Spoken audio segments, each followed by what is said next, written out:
Justiția სახლის თავმჯდომარე ვახტანგ ჟვანია შემოგვიერთდა. მოგესალმებით ვახო, გმადლობთ გადაცემაში სტუმრობისთვის. Justiția სახლი გეგმავს გახდეს სერვისების ჰაბი საქართველოში. რა მიზნით, რა გზით მიდიხართ ამ მიზნისკენ? მოდით ამაზე დავიწყოთ ჯერ პირველ რიგში. ინფრასტრუქტურული მიმართულება აღნიშნოთ, რა ინფრასტრუქტურული გეგმები გაქვთ 2026 წელს, განსაკუთრებით იმის გასახორციელებად, რა ამბიციური გეგმაც დასახეთ 2026-ში. პირველ რიგში მოგესალმებით, მეც მივესალმებით თქვენს მაყურებელს, მადლობას გადაგიხდით მოწვევისთვის. ბუნებრივია იუსტიციის სახლი გახლავთ ის დაწესებულება, სადაც მოქალაქეების უმეტესი ნაწილი თავს იყრის, იმიტომ რომ იუსტიციის სახლი არის ის მიმართულება, რომელიც დაახლოებით 500-მდე სერვისს აერთიანებს. ამიტომ ბუნებრივია ყველას გვიწევს იუსტიციის სახლში მისვლა და ამ სერვისებით სარგებლობა. ჩვენს მიერ გაცხადებული, ვთქვათ, გეგმა, რომელიც პირდაპირ შესაბამისობაშია აღმასრულებელი ხელისუფლების გეგმასთან, გულისხმობს იმას, რომ ამ 500 სერვისის გარდა კიდევ სხვა მნიშვნელოვანი სერვისები, რომელიც მოქალაქეებისთვის სასიცოცხლოდ მნიშვნელოვანია, ამ სერვისების ინტეგრირება მოხდეს იუსტიციის სახლებში და ამ მიმართულებით ჩვენ ძალიან მალე დავაანონსებთ კიდევ რამოდენიმე სერვისს დავამატებთ, რომელიც ხელმისაწვდომი იქნება ჩვენთან. რა თქმა უნდა, პირველ რიგში გარდა იმისა, რომ სერვისების გაცემის ნაწილში რათა ხარისხმა არ დაიკლოს, სასიცოცხლოდ მნიშვნელოვანია პროფესიონალი კადრები და ბუნებრივია ინფრასტრუქტურა. ამ ნაწილში წელსაც გამორჩეული წელი ჰქონდა იუსტიციის სახლს, იმიტომ რომ თბილისში გავხსენით ერთი დიდი იუსტიციის სახლი გლდანში, ასევე რეგიონებშიც გაიხსნა იუსტიციის სახლები და ბუნებრივია ეს არ არის პროცესი, რომელიც ამითი დასრულდა. ჩვენ ძალიან მალე უკვე მზად ვართ, რომ გავხსნათ იუსტიციის სახლი ხელვაჩაურში, მიმდინარეობს სამშენებლო პროცესები მცხეთაში, ახმეტაში და ასევე სექტემბერში დავაანონსეთ წალენჯიხაში იუსტიციის სახლის მშენებლობა. ბუნებრივია ეს პროცესები არის ის პროცესები, რომელიც საჭიროებიდან გამომდინარე იგეგმება და ხორციელდება.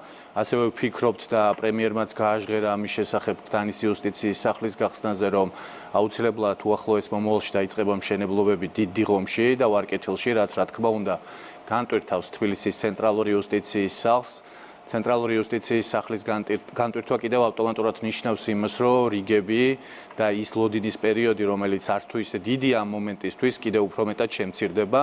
ბუნებრივია ეს ასევე ნიშნავს იმას, რომ ხარისხი სერვისის მიწოდებისა კიდევ უფრო მეტად გაიზრდება, რაც საბოლოო ჯამში ერთიანობაში ქმნის იმ მოცემულობას, რომ ჩვენ ძირითად მიზანს წარმოადგენს მხოლოდ და მხოლოდ მოქალაქეზე ორიენტირებული იყოს ის პროცესები, რომელიც იუსტიციის სახლებში მიმდინარეობს. გარდა ამისა, ბუნებრივია ჩვენ, რა თქმა უნდა, ვიკვლევთ საჭიროებებს და ეს ყოველდღიურ რეჟიმში ხორციელდება.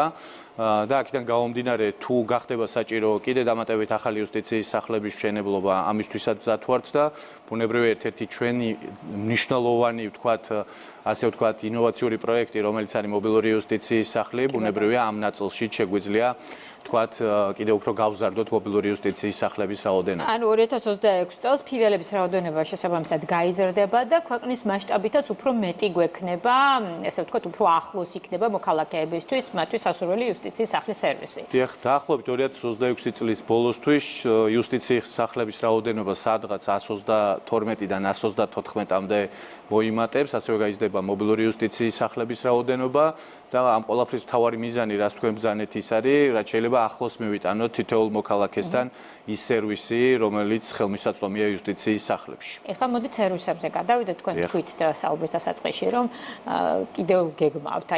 ეხლა გვაინტერესებს, რაც გეგმავთ, იმიტომ რომ ვიცით, რომ 2025-ში არაერთი ახალი სერვისი დაემატა იუსტიციის სახლს, რას უნდა ველოდოთ მოქალაქეები 2026 წელს, მაგალითად სერვისების მიმართულებით აპირებთ თუ არა რაიმეს კიდევ დამატებას.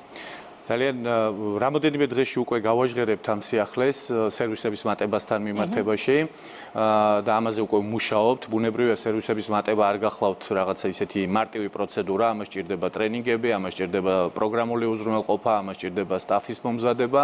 ეს პროცესი უკვე დაწყებულია და კიდევ უფრო მეტად აქტიურად გაგრძელდება. და ბუნებრივია 2026 წელსაც ეტაპობრივად ჩვენ ვეცდებით რომ ყველა ის სერვისი რომელიც მართლა მნიშვნელოვანია მოქალაქისთვის მისთვის ხელმისაწვდომი გახდეს იუსტიციის სახლებში. Რა თქმა უნდა ამ პროცესში ნამდვილად არ ვარგა სიჩქარე, იმიტომ რომ ჩვენთვის ერთ-ერთი ყველაზე ძირითადი პრიორიტეტული მიმართულება არის ხარისხი. აქედან გამომდინარე ვერცერთ შემთხვევაში ვერ ვიზამთ ისე რომ ეს ხარისხი დაეცეს იუსტიციის სახლებში. აქედან გამომდინარე პროცესი ეტაპობრივად მიმდინარეობს. ეხლა რამოდენიმე დღეში უკვე განვაცხადებთ 80-ზე მეტი სერვისის ინტეგრირების პროცესის დასაწყის.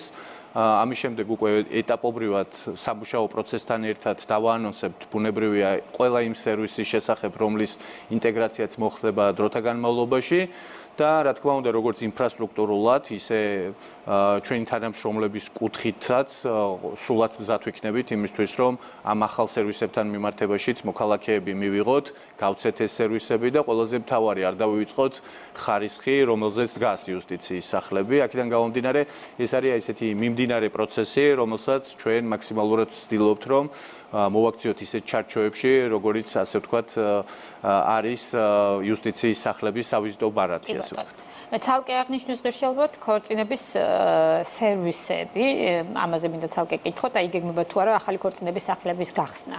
კი ბატონო, ქორწინება გახლავთ ერთ-ერთი სერვისი, რომელიც არის იუსტიციის სახლის საკუთრება, ასე ვთქვათ, იუსტიციის სახლის სერვისია. და ჩვენ ბუნებრივია განსაკუთრებულ ყურადღებას უთმობთ ამ მიმართულებას, ასევე როცა ქორწინებაზე გვაქვს საუბარი, მინდა მოსახლეობასაც უთხრა და თქვენს გაგიზიაროთ ინფორმაცია, რომ ქორწინება ჩათვალეთ იქცა, ასე ვთქვათ, ერთ-ერთ ტურისტულ მიმართულებად საქართველოში, იმიტომ რომ ჩვენთან ქორწინება არ არის რთულ პროცედურებთან დაკავშირებული, მარტივია, თითქმის ყველა რეგიონში და დასახლებულ პუნქტში ხელმისაწვდომია, იმიტომ რომ იუსტიციის სახლს გააჩნია სერვისი გასვლითი ქორწინების კუთხითაც, ასე რომ ჩათვალეთ ნებისმიერ წერტილში მარტივად ხელმისაწვდომი პროცესია. რაც შეეხება ქორწინების სახლების რაოდენობის დას, ბუნებრივია ამ მიმართულებითაც გვაქვს სიახლეები.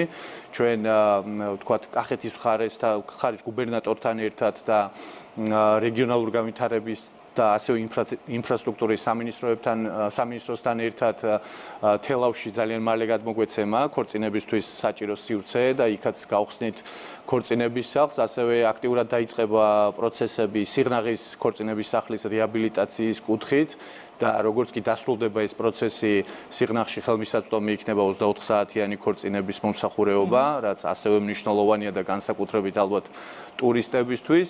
ერთი მნიშვნელოვანი სიახლე, რომელსაც თბილისის მერიასთან ერთად ვახორციელებთ და მე განსაკუთრებული მადლობა მინდა გადაუხადოთ თბილისის მერიას, ეს არის კონკის ქორწინების სახლის რეაბილიტაცია. ძალიან მალე თბილისს ექნება ახალი ასე ვთქვათ რეაბილიტირებული კონკის ქორწინების სახლი, რაც დარწმუნებული ვარ, როგორც საქართველოს მოქალაქეებისთვის, ისე ტურისტებისთვისაც საინტერესო ლოკაცია იქნება.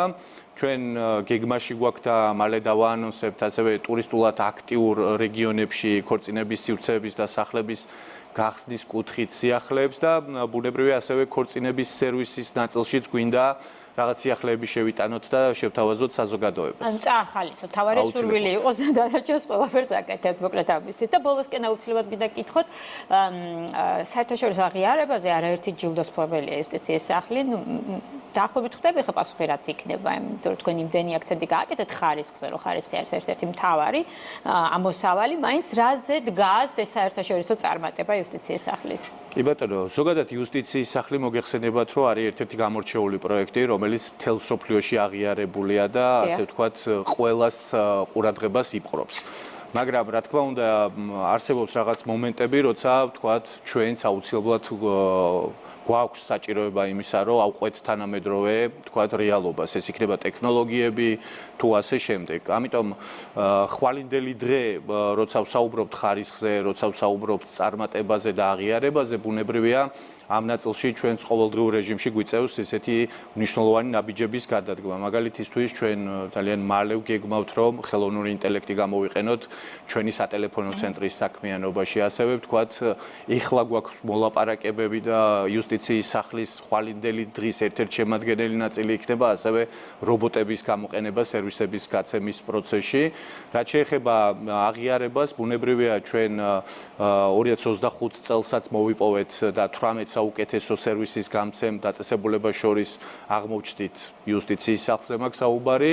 ასევე იუსტიციის სახლი ახლა აქტიურად მუშაობს და ძალიან მალე გეგმავს ISO სტანდარტების დანერგვას და კიდევ ერთხელ დოკუმენტურად გაუსვამთ ხაზს იმ ხარისხის სტანდარტს, რომელიც ხდება თითოეულ მოქალაქეს იუსტიციის სახლებში და ბუნებრივია ეს არის პროცესი, რომელიც არასოდეს არ დასრულდება, იმიტომ რომ ხარისხს სჭირდება ყოველთვის განვითარება, ზრუნვა, ყურადღების მიქცევა, აქედან გამომდინარე ჩვენ ორიენტირებული ვართ იმაზე, რომ ამ ხარისხის საფუძველზე თითოეული მოქალაქე, რომელიც შემოაღებს იუსტიციის სახლის კარებს, გავიდეს კმაყოფილი და თქვათ ხაზი გაუსვას იმას, რომ იუსტიციის სახლი არის ის დაწესებულება, სადაც კომფორტთან ერთად ხარისხიანი მომსახურებაც არის ხელმისაწვდომი. დიდი მადლობა, ინტერესით დავალოდებით ახალ სერვისებს და ინოვაციებს იუსტიციის სახლში. იუსტიციის სახლის ხელმძღვანელი თავმჯდომარე ვახტანგ ჟვანია პასუხობდა ჩვენს კითხვებს.